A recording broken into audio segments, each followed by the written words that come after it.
Assalamu alaikum everyone. Representative participation. What is representative participation? A system in which workers participate in organization decision making through a small group of representative employees.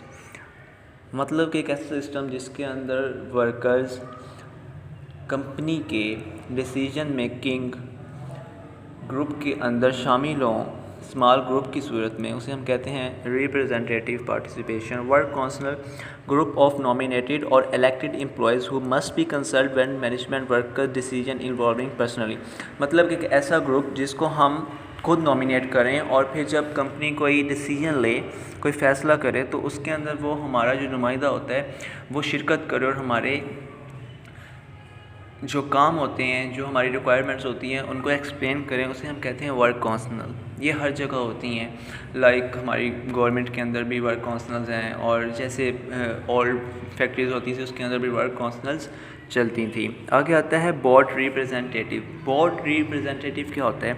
मतलब कि board representative वो होता है जिसके अंदर इसका काम होता है कि वो जो हमारी ऑर्गेनाइजेशन है इसकी प्रोडक्ट को और कंपनी की जो खिदमात हैं और जो प्रोग्राम कंपनी चला रही है ना, जिस वे में कंपनी काम कर रही है, इसका काम होता है इसकी निगरानी करना. और इसके अलावा इसका ये काम भी होता है कि हमारी जो प्रोडक्ट है उनकी क्वालिटी क्या है, वो गुड है, और इनकी सेल्स कितनी है. और इसका काम एक और ये भी होता है कि जो दूसरी ऑर्गेनाइजेशन होती हैं जो हमारे साथ कॉम्पिट कर रही होती हैं, उनके साथ जो हमारा मुकाबला होता है ना, उनके ऊपर भी ये नज़र रखता है और फिर ये भी देखता है कि क्या हमारी कंपनी अपने एम को अचीव कर रही है या नहीं कर रही है. तो ये होती है रिप्रेजेंटेटिव पार्टिसिपेशन.